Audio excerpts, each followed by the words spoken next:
क्या आपने कभी सोचा है कि इतिहास में ऐसी एक घटना भी हुई थी जिसने पूरी दुनिया को यह सोचने पर मजबूर कर दिया कि इंसान चाहे कितना बड़ा हो जाए, कितना स्मार्ट हो जाए, कितनी भी टेक्नोलॉजी बना ले, प्रकृति हमेशा उससे बड़ी है। यह कहानी सिर्फ एक जहाज की नहीं, बल्कि इंसानी अहंकार, लालच, गलतियों और एक खतरनाक रात की है जिसने हजारों सपनों को हमेशा के लिए समुंदर की गहराइयों में दफन कर दिया। आज हम बात कर रहे हैं टाइटैनिक की उस रात की जो इतिहास की सबसे भयानक और दिल दहला देने वाली घटनाओं में से एक है। जिस जहाज को दुनिया अनसिंकेबल यानी कभी न डूबने वाला कहती थी, वही जहाज अपनी पहली ही यात्रा में अंधे अटलांटिक महासागर के बीच दो हिस्सों में टूटकर समुंदर में गायब हो गया। लेकिन असल में क्या हुआ था? टाइटैनिक आखिर क्यों डूबा? उस रात लोगों ने क्या अनुभव किया? जहाज पर मौजूद 2200 लोगों के साथ क्या क्या हुआ? और क्या सच में टाइटैनिक को बचाया जा सकता था? आज आपको इस वीडियो में वो सब सुनने मिलेगा जो शायद आपने कभी इतनी गहराई से महसूस नहीं किया होगा। कहानी शुरू होती है साल 1912 से, जब दुनिया इंडस्ट्रियल रेवोल्यूशन के नशे में डूबी हुई थी। लोग मानने लगे थे कि इंसान वो सब कर सकता है जो पहले असंभव माना जाता था।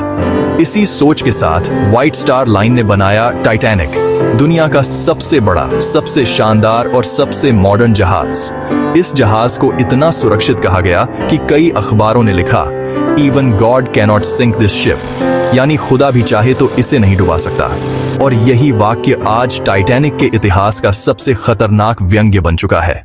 टाइटैनिक की पहली यात्रा 10 अप्रैल 1912 को इंग्लैंड के साउथहैम्पटन बंदरगाह से शुरू हुई। जहाज पर लगभग 2200 लोग सवार थे। कुछ दुनिया के सबसे अमीर लोग, कुछ मिडिल क्लास फैमिलीज जो अमेरिका में नया फ्यूचर ढूंढना चाहती थीं, और बहुत से गरीब लोग जो अपनी नई जिंदगी की शुरुआत की उम्मीद लेकर इस सफर पर निकले थे। जहाज इतना शानदार था कि उसके डाइनिंग हॉल्स, ग्रैंड स्टेयरकेस और फर्स्ट क्लास रूम्स किसी 5 स्टार पैलेस से कम नहीं थे। टाइटैनिक सिर्फ एक जहाज नहीं था, वह इंसान की महत्वाकांक्षा का तैरता हुआ महल था। लेकिन असली कहानी शुरू होती है 14 अप्रैल की रात से, जब टाइटैनिक अटलांटिक महासागर के बीच बर्फ से भरे क्षेत्र में पहुंच चुका था। कई जहाजों ने टाइटैनिक क्रू को आइसबर्ग वार्निंग्स भेजी थीं, लेकिन जहाज की स्पीड कम नहीं की गई। क्यों? क्योंकि टाइटैनिक अपने कंपेटिटर्स से पहले न्यूयॉर्क पहुंचना चाहता था। स्पीड ही प्रेस्टीज थी, और यही गलती टाइटैनिक को उसकी मौत की ओर ले गई। रात 11:40 पर लुकआउट क्रू ने काले महासागर में एक विशाल आइसबर्ग देखा और चिल्लाए, आइसबर्ग राइट अहेड। जहाज मुड़ा, लेकिन बहुत देर हो चुकी थी। टाइटैनिक की दाहिनी तरफ आइसबर्ग ने एक लंबी चोट कर दी, जिससे जहाज के नीचे बने कंपार्टमेंट्स एक एक करके पानी से भरने लगे। टाइटैनिक को इस तरह बनाया गया था कि अगर 4 कंपार्टमेंट्स तक भरते भी तो जहाज तैरता रहता, लेकिन आइसबर्ग ने 5 कंपार्टमेंट्स फाड़ दिए थे। इसका मतलब साफ था, टाइटैनिक अब डूबने वाला था और उसे कोई नहीं रोक सकता था। टाइटैनिक इतनी विशाल थी कि शुरुआत में लोगों को समझ नहीं आया कि जहाज वाकई डूब रहा है। कई लोग संगीत सुन रहे थे, कुछ लोग नाच रहे थे, कुछ कार्ड खेल रहे थे, और क्रू भी शुरुआत में पैनिक नहीं हुआ। लेकिन कुछ ही मिनटों में जहाज का आगे वाला हिस्सा थकने लगा और पहली बार लोगों को टाइटैनिक की मौत महसूस हुई। अब रात ठंडी नहीं, जानलेवा थी। तापमान -2 डिग्री सेल्सियस से भी कम।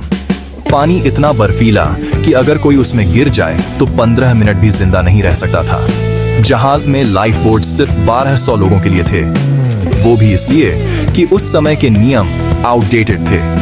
टाइटैनिक पर मौजूद लोगों की संख्या उससे लगभग 2 गुनी थी, यानी आधे लोग तो शुरुआत से ही मौत की कतार में थे।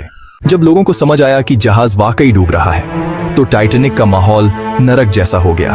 हर तरफ चीखें, रोना, भगदड़ और डर, इतना घना डर कि आप सोच भी नहीं सकते। पर सबसे शॉकिंग बात यह थी कि कई लाइफ बोट्स आधे खाली छोड़ दिए गए। अमीर लोगों को पहले बैठाया गया और गरीब वर्ग के कई लोगों को तो डेक तक पहुंचने भी नहीं दिया गया। कल्पना कीजिए, आप जहाज पर हैं, परिवार आपके साथ है, पर लाइफ बोट में जगह नहीं। आप जानते हैं कि जहाज डूब रहा है, पानी बर्फ जैसा ठंडा है, और कुछ ही मिनटों में आपको अंधेरे महासागर में गिरना होगा। ये सोचकर ही रूह कांप जाती है। जैसे जैसे समय बीत रहा था, टाइटैनिक का झुकाव बढ़ता जा रहा था। जहाज का आगे का हिस्सा पानी में डूबता जा रहा था और पीछे का हिस्सा आसमान की ओर उठ रहा था। लोग फिसलते हुए गिर रहे थे। चीखें, टूटती चीजों की आवाज, पानी की गड़गड़ाहट, ये सब मिलकर टाइटैनिक को एक चलता फिरता कब्रिस्तान बना रहे थे। रात 2:18 पर टाइटैनिक बीच से टूट गया, एक जोरदार धमाके की आवाज के साथ।